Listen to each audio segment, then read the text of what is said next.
welcome in to the first strike here. I've got MMA Jeff, Subhuman Gaucho, and we're here to talk to you guys about our 3 early looks to try to cook these books for the big pay-per-view card this weekend at UFC 315.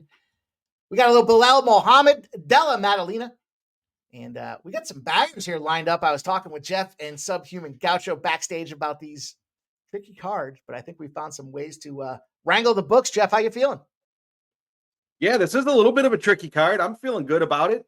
Going to be interesting to see some of these outcomes. There's some solid matchups. We got co-main event. We got a 5-round main event as well. So there's going to be some good action out there. Looking forward to a profitable weekend.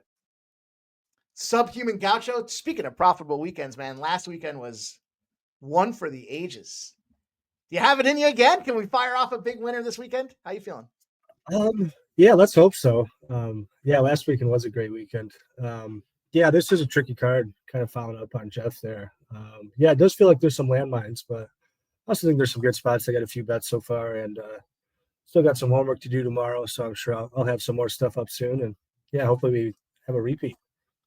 Well, it's a busy week. Everyone's got a lot of things going on as the seasons are changing. We got to get ourselves outside, but there's not an opportunity to forego giving you guys our first strike looks. Of course, your preeminent destination for preparation in the MMA UFC business here. We've got several shows on deck. We've got the UFC playbook underway. We'll get all those tools to you guys before the big Saturday show, and we're going to go live about 30 minutes before the first punch.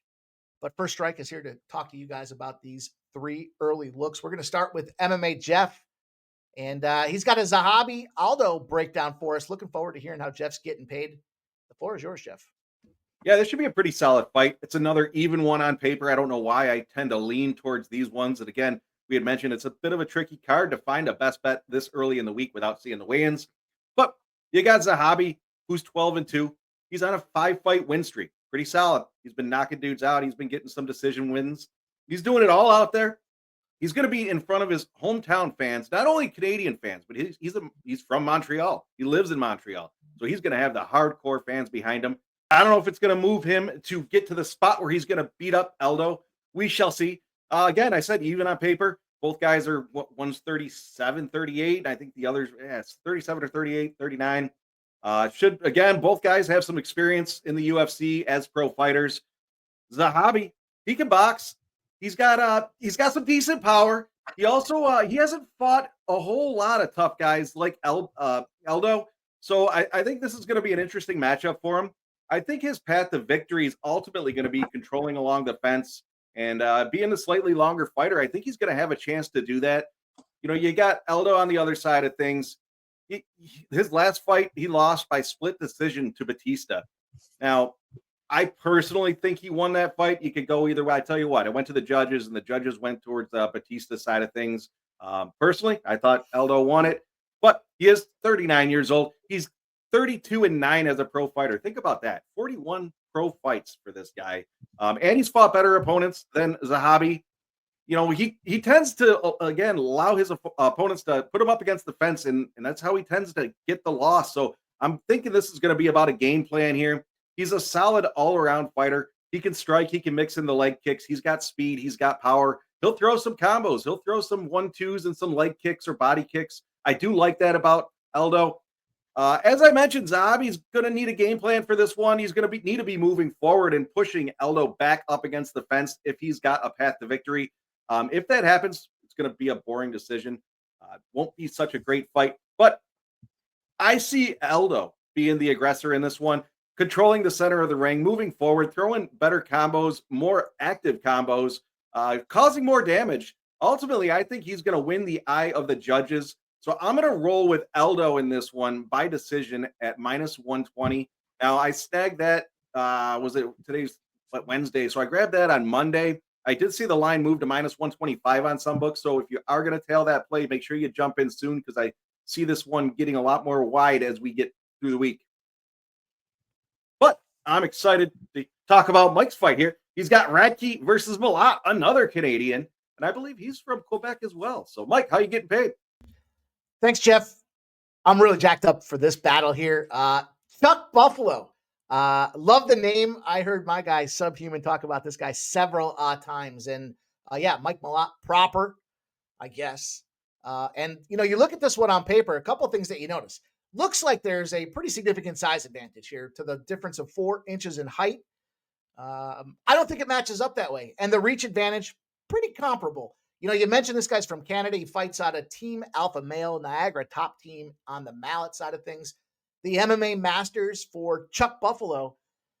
And, again, you look at the initial thoughts, the size disadvantage, which I don't think is the actual case. Radke's a tough SOB. He caught my ire when Subhuman was talking about this guy in some previous fights. And, man, he's just a physical, I don't care if you're bigger than me, stronger than me. I'm going to go out and just try to tear your head off. And on the flip side of things, Mallet, look, he likes to chop the tree down. He's a big leg kicking guy out there, but he can certainly wear some damage in his own right. And I'm going to pick on the Neil Magny spot out there because he just gassed and looked done. And it certainly ended up with a ground and pound KO loss. Now, he did bounce back, but he did look like he had a little trepidation about getting back in the ring.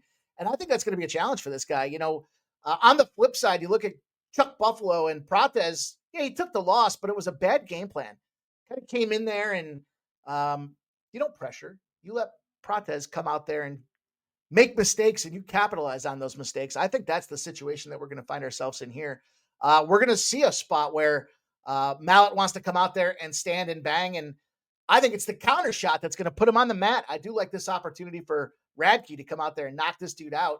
We'll talk about the way to get the finish, but the thing I wanted to highlight is, look, these guys, certainly watch the sports themselves, and Radke's pre-fight press conference, he's talking about someone's got to pay for booing USA when it came down to that Canadian Four Nation spot. That got me jacked up. He's going to go out there and look to make some noise and wreak some havoc. And you know what's going to happen with these Canadians when you see Mallet start to do something and maybe get a little shot in there on Radke. As soon as they start cheering for O Canada, he's going to come out there and smack this dude. I think he's going to smack him right in the mouth. So I went after this one a little bit different. I thought Radke inside the distance or no bets should be the play. I love this guy's pregame excitement and enthusiasm. I think he's going to go north of the border. I think he's going to put Mallet right in the ground. And I think it's probably going to be a knockout spot, but we'll talk more about that. I've got the inside the distance. If it goes to the judges' scorecard, it's going to be a no bet. Came off a big plus 240 winner last week. Going to try to fire back with the plus 140 this week here. And speaking of big plus money spots, Sub's going to talk to us about another opportunity for us to get paid. Sub, the floor is yours. Tell us the path to victory. Okay, well, thanks, boys. Yeah, I'm looking forward to both of those bouts quite a bit. Very, very intriguing matchups, if you ask me.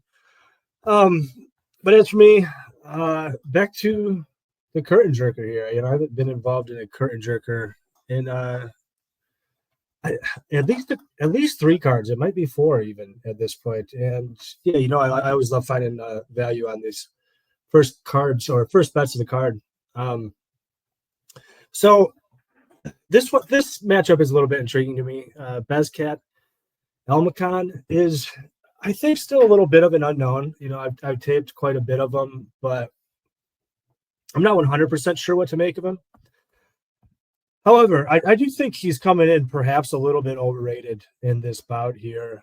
Coming off a UFC debut against Umar Nurmagomedov, where there were some real positives to take away from it. He was a massive underdog. I think Umar was minus 1,000 or greater when the books closed. And he had some success early, even knocked Umar down. After that, more or less got dominated. No great shame there because, Umar Nurmagomedov is going to dominate just about everybody from pillar to post. But he did survive, unanimous decision loss, obviously. And there is some positives to take away from Bezcat in general, most notably his power. I mean, this guy's got 9 KO wins, 11 victories, 9 of them coming by KO. Obviously, a lot of power for this weight class. But there's some drawbacks, too. This guy's very low volume, and that can get you in a lot of trouble when you're taking on a fighter like Brad Katona, who, while a little bit hittable, and that is a worry against a power puncher, Brad Katona is a good minute winner, man. He's just 3-2 in his last 5. But his 2 losses, a close one with Garrett Armfield and a close one with John Matsumoto the last time he fought in the UFC. I think you can even make the case that he beat John there. And John's another one of these young up and coming guys, not unlike Bezcat in that regard. Pretty good showing, honestly, I think, from Garrett Armfield. On the whole, I think Armfield certainly has the better experience. He's got more experience. These two guys, their records are a little bit, it's kind of worth mentioning too. I think they're both a little bit more experienced than their records indicate. Bezcat coming in just 11-2 professionally, but he does have a bunch of bouts and some organizations that in that region have some modified MMA rules where you can't stay on the mat for very long. So those don't count towards your MMA record. On the other hand, Brad Katona, he's been through the Ultimate Fighter House on 2 different occasions. So he's got a bunch of fights that are technically exhibition MMA, but they're against legit guys. He beat Kyler Phillips in the Ultimate Fighter House. He choked out Bryce Mitchell in the Ultimate Fighter House. And an important opponent here, Timur Valiev. He defeated by a split decision. I think Timur Valiev is a better version of fighter than Bezcat Elmakhan, and I think they're very similar. So that's an important victory here. The way I see it, Brad Katona is going to do what he usually does. He's going to drag this guy to the Katonaverse, as he once said in a post-fight interview. Get the wrestling going. I think he can get some cage control time. I think he can win the minutes and avoid the big KO here. Importantly, Brad Katona has never lost inside the distance. So he's going against a fighter that is all but KO or bust in my mind. And I don't think that Bezcat Elmakhan has that KO in him for this one. So give me Brad Katona. I got a plus 150 yesterday. There's still a plus 142 at DraftKings. To be honest, I think that Brad Katona should probably be a slight favorite here, but definitely no worse than Pick'em. So pretty easy click for me on the curtain jerker. Give me the more experienced UFC fighter and the Canadian Brad Katona. Gentlemen, great job as always. I said it, and I'll say it again. Wednesdays, favorite spot midweek here because it gets me psyched, gets me focused, gets me ready for the UFC, and spending a Saturday with you boys making that money. Appreciate everybody that's watching.